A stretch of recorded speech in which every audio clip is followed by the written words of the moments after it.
Is this world? I know this world is getting fucked up. Yeah, I'm but in Sin those City, big and casinos. I can't even smoke a cigarette. And shoot pool. If you go in the big casinos, they have smoking places though, because they're huge and they're ventilated extremely well. Yeah, but it's all gonna change now. No, but you can still go in there. That's. After the 1st of October?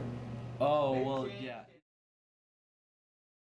You walked in, they said smoking or non-smoking. They had a whole different bar in the back that was just for smoking. Economy's on a And up rough, front man. was Just brutal. non-smoking. It's times like these that E-Trade can really help you reclaim And the your guy had just put in investment, a copper give you the bar. tools and It research was cool. to Brand take new copper control, bar. It was rise up. neat. I seen a place, in Woodland. They did that in front of your beer. Did it?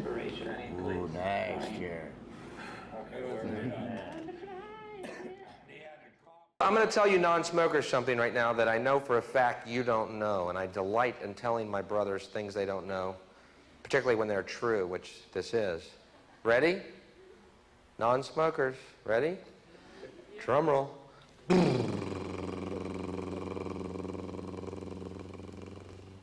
Non-smokers die every day.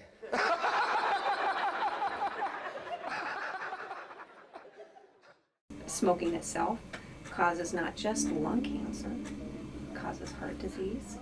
It does something to your blood cells. It causes them to become sticky.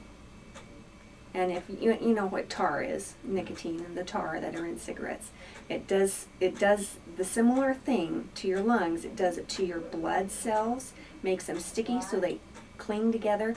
You have an increased risks of strokes with smoking.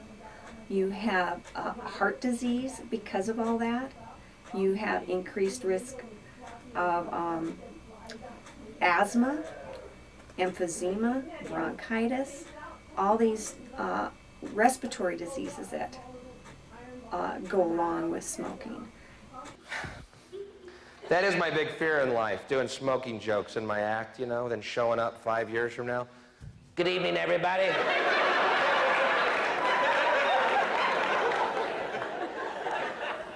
Remember me? I was wrong. Smoking is real fucking bad for you. No joke.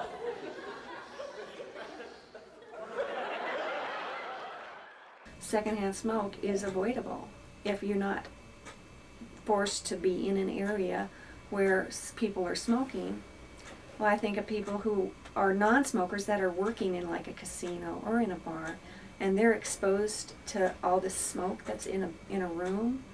It's like they themselves have probably smoked 5 cigarettes in their shift.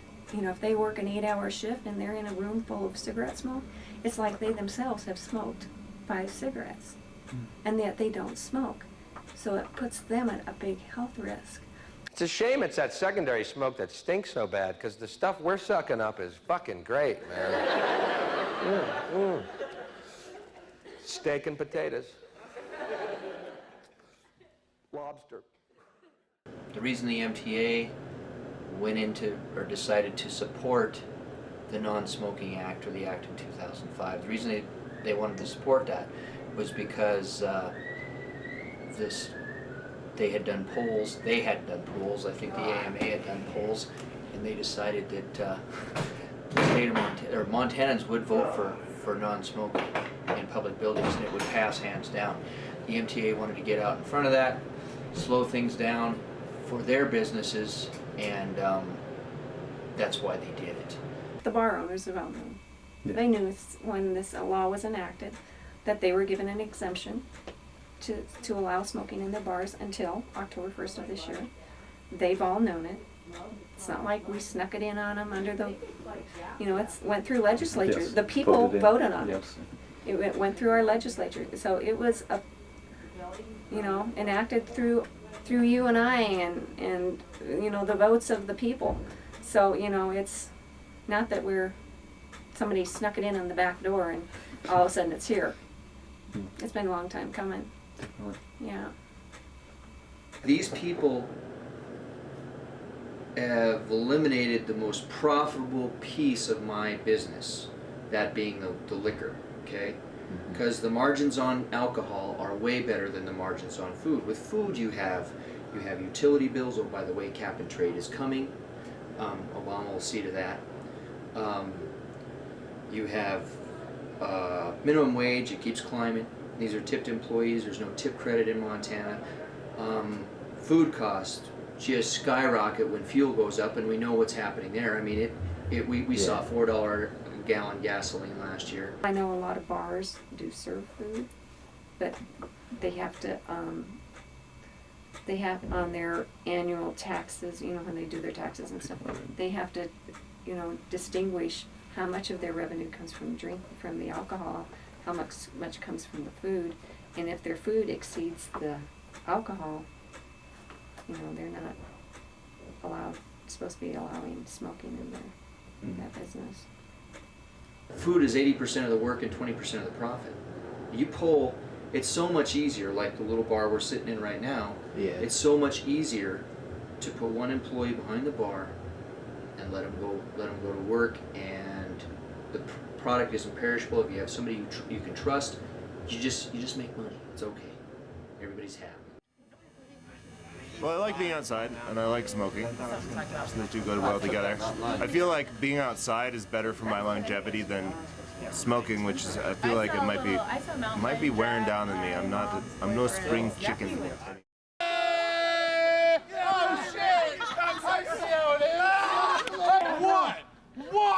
They can put the law in, but they have to enforce it. Yeah. The local police department does not want to run around, at least here, and I think most other cities will do the same thing.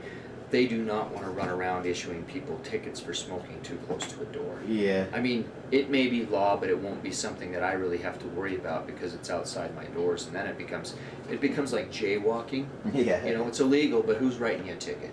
Here we are in the can at the Western Lounge, Easttown, Montana. Yeah, man, we do have an exhaust fan. Probably what it's coming to. Yeah, well, at least I can see the great outdoors, you know. I want to smoke there. When it's 20 below, what are you gonna do? I guess we'll be peeing a lot.